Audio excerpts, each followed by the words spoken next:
If you are over the age of 65, congratulations, you've reached a remarkable milestone. You've navigated decades of life's complexities. You've weathered economic storms, raised families, built careers, and handled countless responsibilities. And now, as you step into this new chapter of life, something profound is happening. You're discovering that this season isn't about doing more, it's about living better. But here's what many retirement experts won't tell you. Living better often means embracing new habits rather than just eliminating old ones. It means consciously choosing what deserves your time, energy, and attention during these precious years. It's about building a life that feels authentically yours, perhaps for the first time. In this video, we're going to explore 7 powerful retirement habits worth embracing after 65. These aren't just random suggestions, they're transformative practices I've witnessed firsthand through my work with hundreds of retirees over the past 15 years. I've sat with people in their 60s, 70s, 80s, and beyond who have shown me what truly creates fulfillment during this unique stage of life. Stay with me until the end, because the last habit I'll share might completely change how you view your retirement journey, and it's one that almost nobody talks about. Let's begin. 1. Embrace strategic generosity. The first powerful habit to embrace after 65 is strategic generosity. Now, I know what you're thinking. Generosity isn't new. You've likely been generous throughout your entire life. You've raised children, supported causes, volunteered your time, and helped others when they needed it. But strategic generosity in retirement is something altogether different.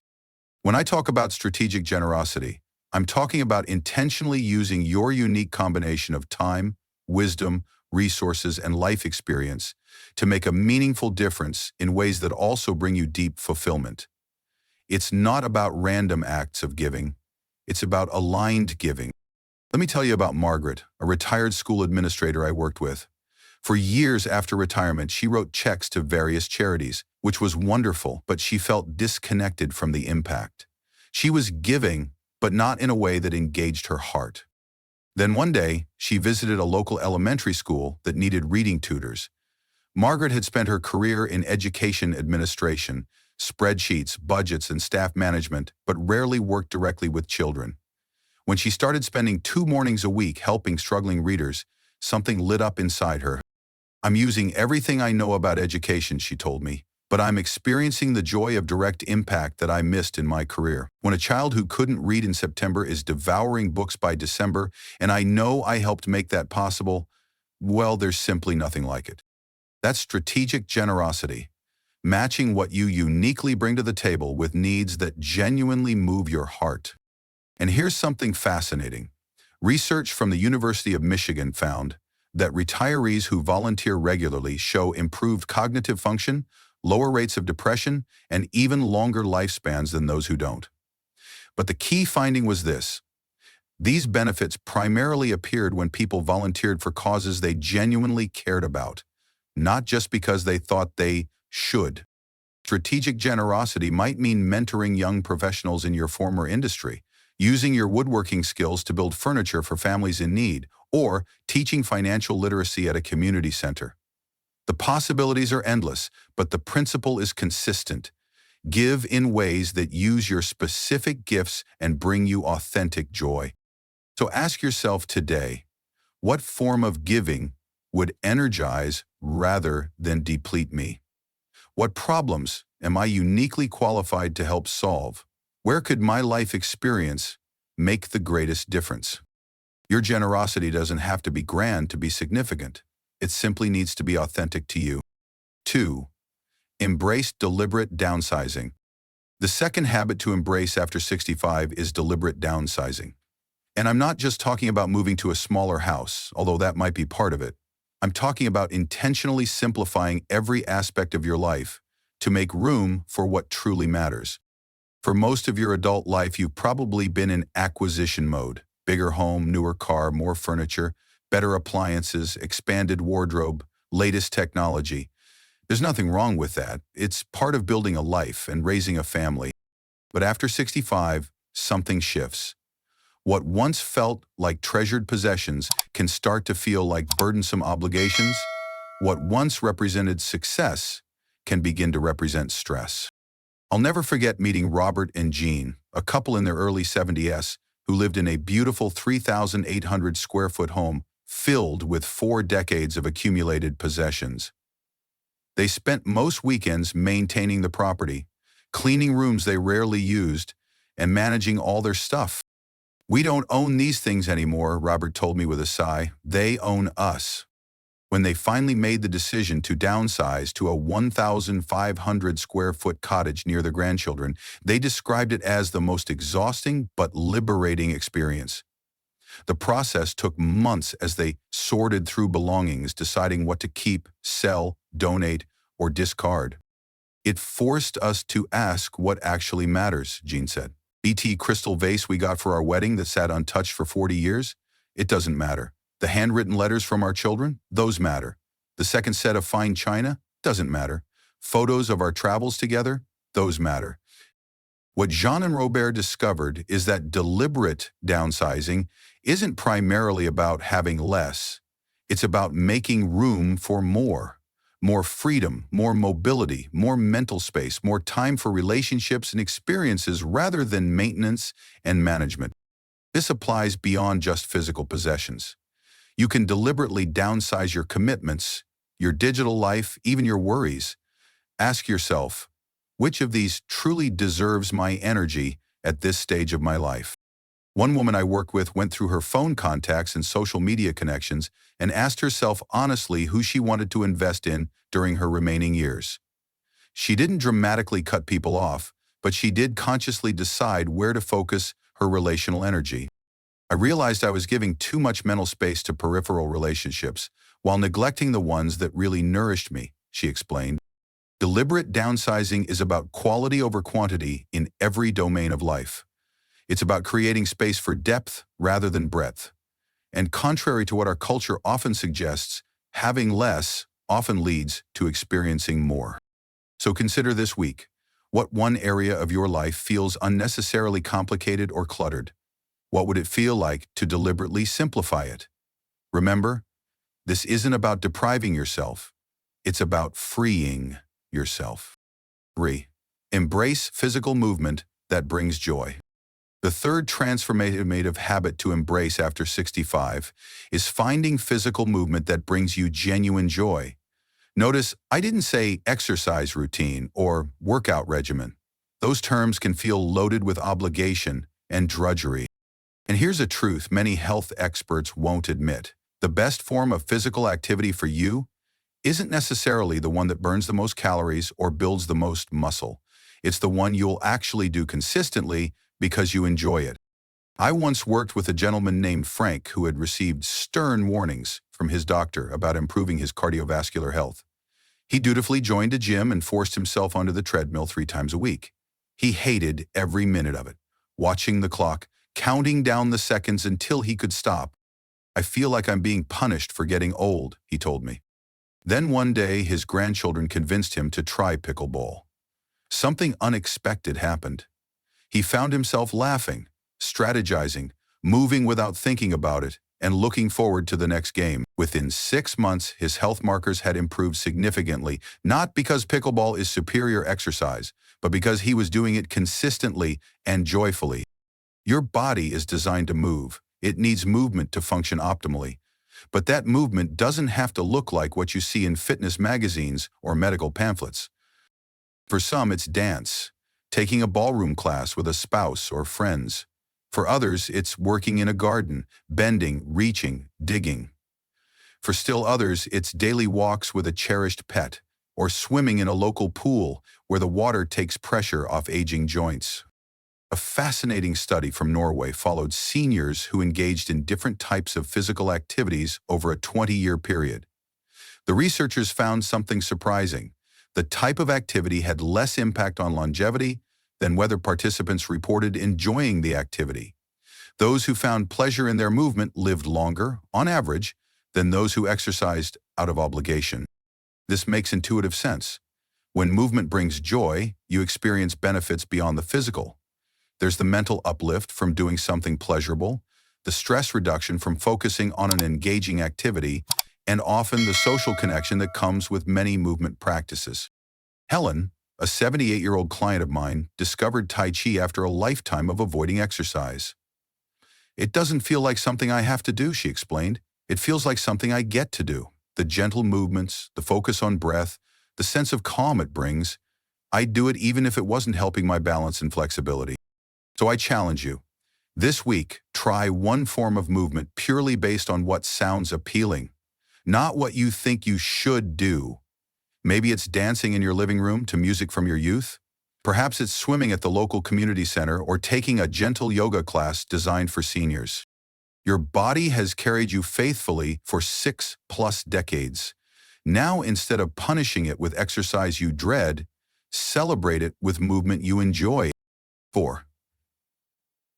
Embrace curious learning. The fourth powerful habit to adopt after 65 is embracing curious learning. For too many people, retirement becomes a period of intellectual stagnation. The mental stimulation of work disappears, daily challenges become routine, and gradually the brain's magnificent capacity begins to diminish simply from lack of use. But it doesn't have to be this way. In fact, your brain is designed to continue growing, adapting, and forming new connections throughout your entire life, a concept scientists call neuroplasticity. What matters most is not keeping your existing knowledge sharp, but rather pushing yourself into new territories of learning. It's about becoming a beginner again, embracing the discomfort and exhilaration of not knowing. I'll never forget meeting Eduardo, a retired accountant who had spent 42 years working with numbers, spreadsheets, and financial regulations. 6 months into retirement, he felt mentally foggy and increasingly anxious. "I used to solve complex problems every day," he told me. "Now I feel my mind shutting down." On a whim, Eduardo signed up for a beginner's Spanish class at his local community college. He had always wanted to learn his grandparents' native language, but never made the time. The first few classes were humbling, struggling with pronunciation, making basic grammar mistakes, feeling awkward during conversation practice. But something remarkable happened. That very discomfort, the mental stretching of learning something completely new, began to reawaken his brain. Soon he was dreaming in Spanish fragments, finding himself mentally translating signs and conversations, and feeling a sense of achievement that had been missing since retirement. "I thought I was too old to learn a language," he admitted, "but I was wrong. My brain just needed a new mountain to climb." Neuroscience supports Eduardo's experience. Research from the University of Texas at Dallas found that seniors who took up challenging new skills like digital photography or quilting showed significant improvements in memory function compared to those who engaged in more passive activities like reading or socializing. The key finding was that the learning needed to be novel and challenging, not just engaging, but requiring genuine mental effort and even some struggle. Your learning after 65 might mean taking up watercolor painting when you've never considered yourself artistic. It might mean learning to play the piano, taking courses in local history, mastering chess, or exploring astronomy. The subject matters less than the process of stretching your mind into unfamiliar territory. And here's something beautiful about learning at this stage of life. You can learn purely for the joy of learning. There are no tests, grades, career advancement considerations, or external pressures. You can follow your genuine curiosity wherever it leads. So ask yourself, what have I always been curious about but never explored? What would I learn if achievement and practicality weren't concerns? What knowledge would bring me joy simply in the acquiring of it? Your brain is still hungry for growth. Feed it with curiosity and watch what happens. 5. Embrace deep friendships over wide networks. The fifth habit to cultivate after 65 is prioritizing deep friendships over wide social networks. Throughout our working years, many of us build extensive professional and social connections: colleagues, acquaintances, community members, and associates. These broad networks serve important purposes in our careers and family lives. But research increasingly shows that after 65, it's not the breadth of your social connections that contributes to well-being and longevity. It's the depth. I remember working with Barbara, a retired executive who had been a master networker during her career. She had hundreds of contacts, was involved in numerous organizations, and prided herself on knowing everyone. 6 months into retirement, despite a busy social calendar, she felt strangely disconnected. "I'm surrounded by people," she told me, "but I feel lonely." When we examined her social life, we realized she was maintaining the same pattern from her working years: lots of surface interactions but few deep connections. She was attending events, having casual conversations, and filling her calendar, but rarely engaging in the kind of vulnerable, authentic exchanges that create true intimacy. Gradually, Barbara began to shift her approach. Instead of accepting every invitation, she became selective. Rather than hosting large gatherings, she arranged smaller dinners where meaningful conversation could flourish. She began calling old friends she had lost touch with, rebuilding connections based on shared history rather than networking value. "I realized I'd spent decades being known by many, but truly seen by few," she reflected later. "Now I'd rather have 4 friends who really know me than 40 who know my name." This shift from quantity to quality in relationships is supported by compelling research.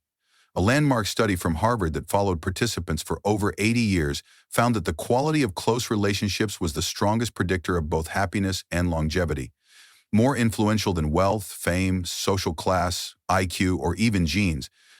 However, quality relationships don't just happen. They require intentional cultivation, especially during a life stage when many natural points of connection like workplace or parenting may no longer exist.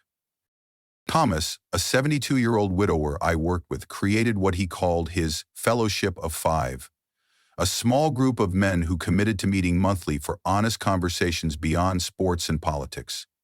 They discussed their health fears, relationship struggles, existential questions, and personal growth. "These men know me better than almost anyone ever has," Thomas said. "We've created a safe harbor for each other." Deep friendships after 65 often require vulnerability we might have avoided in earlier life stages. They ask us to reveal our true selves, including our doubts, weaknesses, and fears. But they reward us with the profound gift of being truly known and accepted. Consider this week, which relationships in your life have the potential for greater depth? What would it take to move beyond pleasantries into more meaningful connection? Who from your past might welcome reconnection? Remember, it's never too late to deepen existing friendships or to form new ones based on authenticity rather than utility. Your heart, like your mind, continues to have capacity for growth throughout your entire life. 6. Embrace technological adaptation. The 6th habit worth cultivating after 65 is embracing technological adaptation. Now, before you roll your eyes or feel that surge of resistance, hear me out. I'm not suggesting you need to become a coding expert or understand every social media platform. I'm talking about selectively embracing technologies that can genuinely enhance your independence, connection, and quality of life. I've seen too many retirees proudly declare themselves technologically illiterate, as if it were a badge of honor rather than a self-imposed limitation. The digital revolution isn't a fad. It's a fundamental shift in how society functions, communicates, and accesses resources. Consider Maria, a 79-year-old client who had always relied on her daughter to handle anything computer.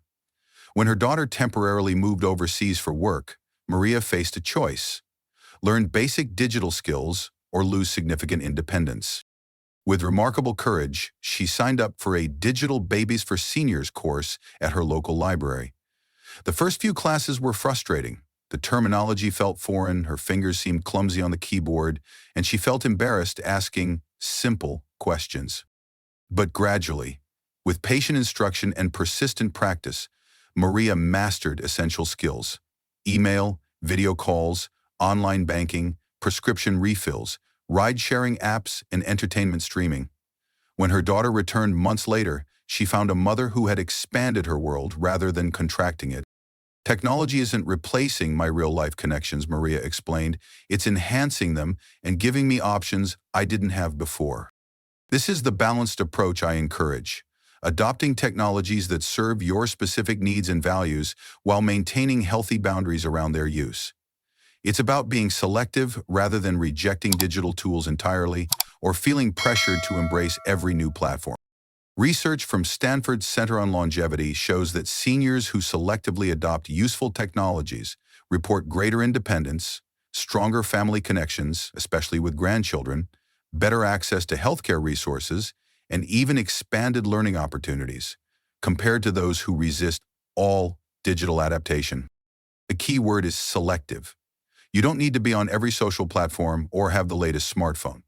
But knowing how to use video calling to see your grandchildren's faces, access telehealth services when travel is difficult, order groceries during inclement weather, or take online courses in subjects that interest you, these capabilities significantly enhance life after 65. 68-year-old retiree with mobility challenges found that smart home technology allowed him to maintain independence in ways he hadn't imagined.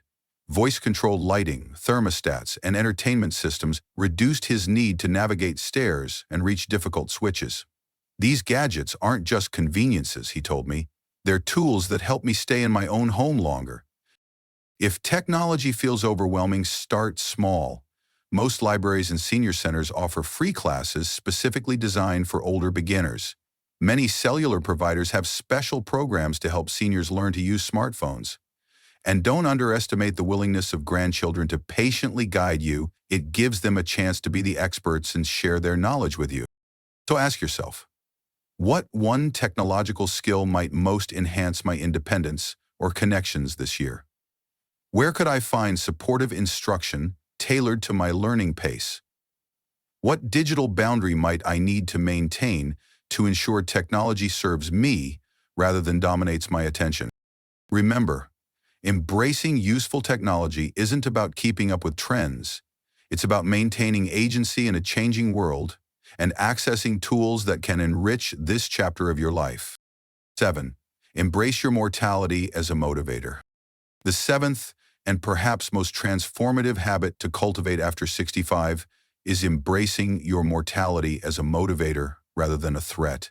Now, I realize this might sound unsettling at first. In our culture, we're encouraged to deny aging, fight death, and avoid thinking about the finite nature of our lives. But there's profound wisdom and liberation in doing the opposite, in consciously acknowledging that your time is limited and using that awareness to focus your remaining years with extraordinary clarity. I've worked with hundreds of people in their 60s, 70s, 80s, and beyond, and I've noticed something striking. Those who develop a healthy relationship with their mortality tend to live more purposeful, present, and peaceful lives than those who avoid the subject entirely. Consider David, a 73-year-old former business executive who received a serious, though ultimately treatable, health diagnosis in his late 60s. During his recovery, he found himself contemplating his life with new perspective. Before the diagnosis, I was still living like I had endless time, he told me. I was postponing joy, delaying difficult conversations, putting off experiences I valued. The diagnosis was a wake-up call that changed everything. After his recovery, David approached life differently. He started what he called his Living Eulogy Project, reaching out to people who had significantly impacted his life to thank them specifically and tell them what they had meant to him. He stopped postponing trips and experiences, readjusted financial priorities to support what truly mattered to him, and began spending time each morning in reflection and gratitude. I'm not morbid about death, he explained. I'm just awake to life in a way I wasn't before. When you truly accept that your days are numbered, whether that's 5 years or 25 years, you start making very different choices about how you spend them. This practice of memento mori, remembering that you will die, has deep roots in philosophical and spiritual traditions worldwide. Rather than breeding fear or depression, this awareness can spark profound appreciation for the gift of each day and clarity about how to use it. Research from the field of existential psychology supports this approach. Studies show that people who develop a healthy acceptance of mortality tend to take more meaningful risks, like expressing love, attempting new experiences, or having important conversations.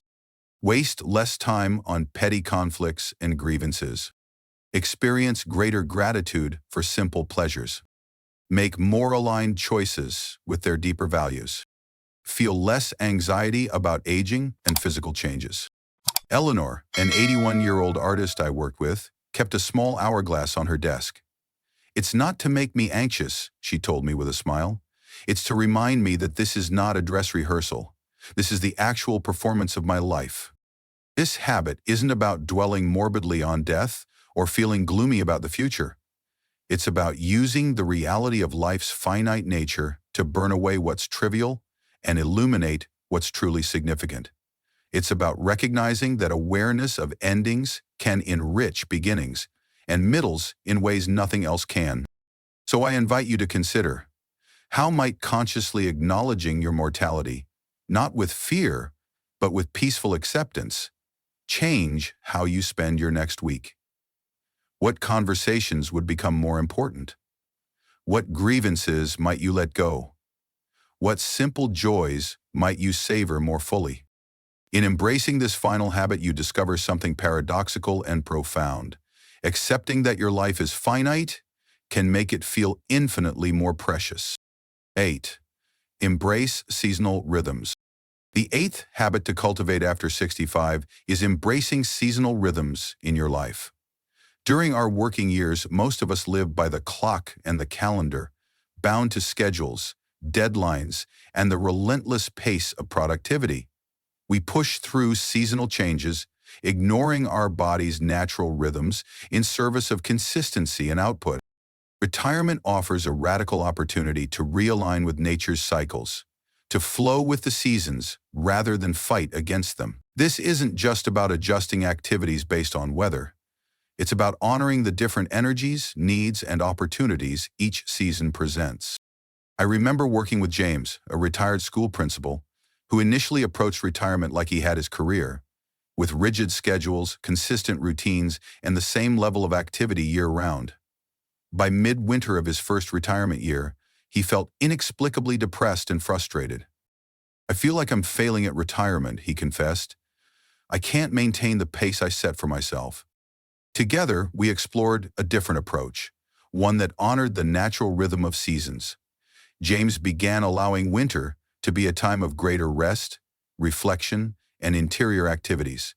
He embraced spring as a season of new projects and learning. Summer became his time for travel and family, while autumn focused on harvesting the year's experiences and preparing for the winter's inward turn. "I'm not doing less overall," he realized after a year of this approach. "I'm just distributing my energy differently across the year, and it feels so much more natural." This seasonal approach to retirement living connects us to ancient wisdom that modern culture has largely forgotten.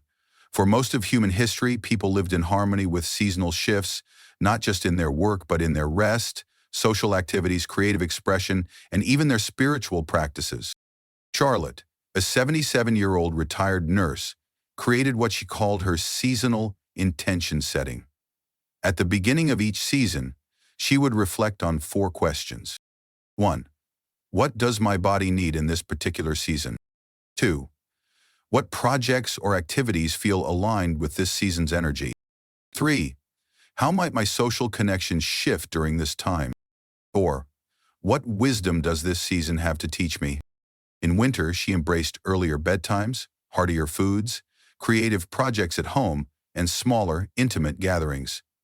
Spring brought her outdoors for gardening, walking groups, and community volunteering. Summer was filled with grandchildren visits, water activities, and lighter meals.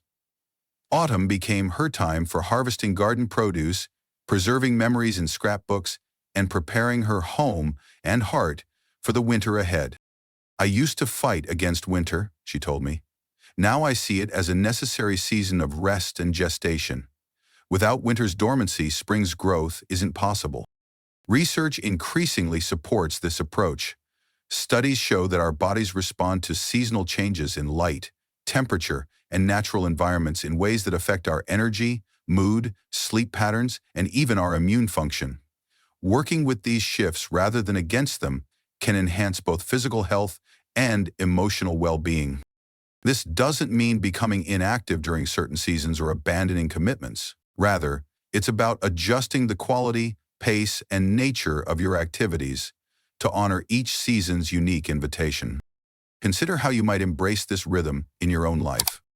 So, during winter, might you allow more time for reading, reflection, creative projects, and deeper rest? In spring, what new beginnings or learning might you initiate as the world reawakens? For summer, how might you expand your activities, social connections, and time in nature?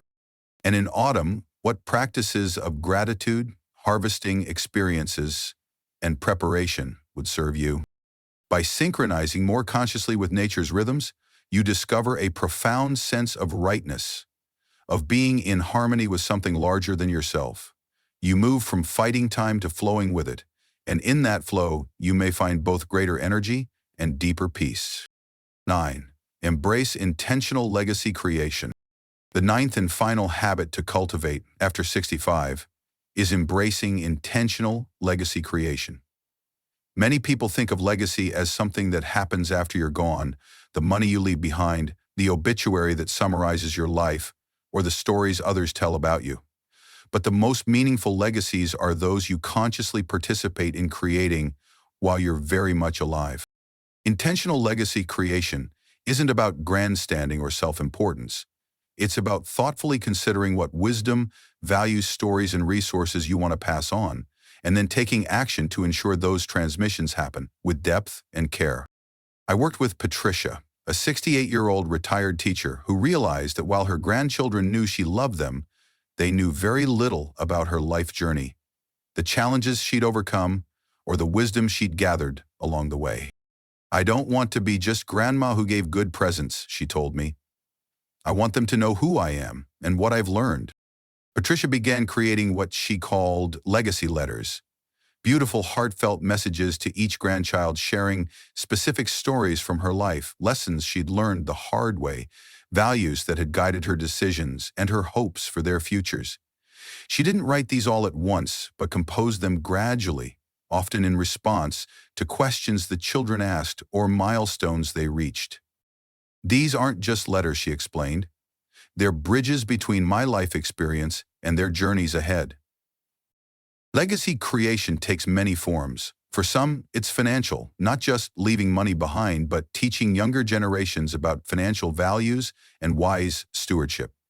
For others, it's creative, collecting family recipes with their stories, recording oral histories, or creating artwork that captures family traditions.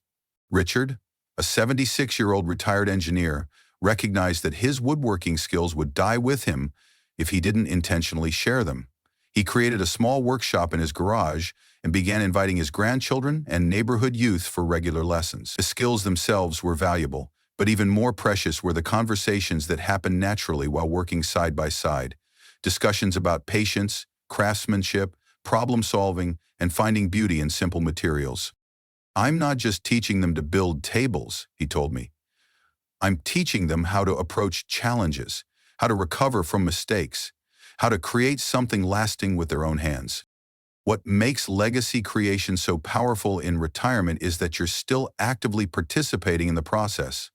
You can respond to questions, adapt your approach based on recipients' needs, and experience the joy of seeing your wisdom take root in real time. Research from the field of gerontology shows that engaging in legacy activities contributes significantly to emotional well-being in later life. Creating intentional legacies gives meaning to past experiences, purpose to present days, and hope for continued impact beyond your lifetime. A powerful combination that enhances life satisfaction. Every person's legacy will look different, reflecting their unique gifts, values, and relationships. The key questions to consider are: what knowledge or wisdom have I gained that might benefit others? What values have guided my life that I want to explicitly name and share? What stories or experiences might offer guidance or inspiration?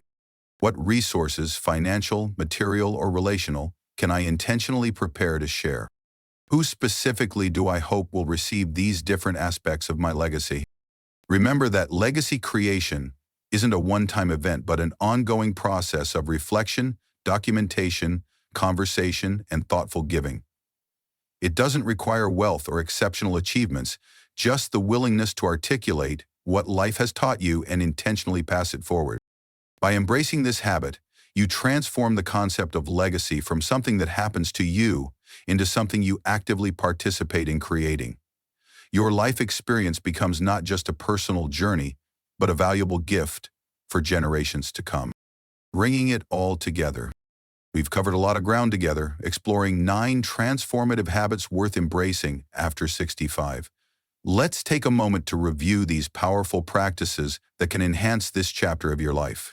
1. Embrace strategic generosity, giving in ways that align with your unique gifts and bring you authentic joy. Embrace deliberate downsizing, simplifying every aspect of your life to create space for what truly matters. 3. Embrace physical movement that brings joy, finding ways to honor your body's need for movement through activities you genuinely enjoy. 4. Embrace curious learning, continuing to stretch your mind through new challenges and unfamiliar territories. 5. Embrace deep friendships over wide networks, prioritizing quality connections where you can be truly known and accepted. 6. Embrace technological adaptation, selectively adopting tools that enhance your independence and connections. 7. Embrace your mortality as a motivator, using awareness of life's finite nature to focus your remaining years with clarity. 8. Embrace seasonal rhythms, aligning your activities and energy with the natural cycles of the year. 9. Embrace intentional legacy creation, actively participating in passing on your wisdom, values, and resources. These habits aren't about adding more to your already full life. They're about making intentional choices that enhance the quality of your remaining years. They're about shifting from what society expects of retirees to what genuinely brings you meaning, connection, and joy. I've shared these habits not because you've done anything wrong or need fixing, but because you've earned the right to live with extraordinary intention during this unique chapter. You've spent decades fulfilling responsibilities, meeting expectations, and caring for others. Now is the time to bring that same dedication to creating a retirement that feels truly yours. Before we close, I want to ask you something personal. Which of these 9 habits resonates most deeply with you right now? Which one feels like it might be the key to unlocking a greater sense of meaning or joy in your life? Think about it for a moment, and if you feel comfortable, share your thoughts in the comments below. Your reflection might be exactly what another viewer needs to hear. Your experience might illuminate someone else's path. That's the beauty of community. Even through a screen, we can support each other's journeys. And if this message spoke to you today, if it sparked something in your heart or mind, please consider sharing it with someone else in your life who might benefit from hearing it. Perhaps a friend approaching retirement, a sibling questioning their next steps, or even a spouse or partner with whom you're navigating this chapter together. At Life After 60, we believe that these years aren't about diminishment or decline. They're about refinement, wisdom, and the freedom to finally live according to your deepest values. Thank you for being here, for your attention, your openness, and your willingness to continue growing. Remember, it's never too late to create a life that reflects who you truly are. In fact, now might be the perfect time to begin. Until next time, embrace this day with intention, purpose, and joy. We'll see you soon.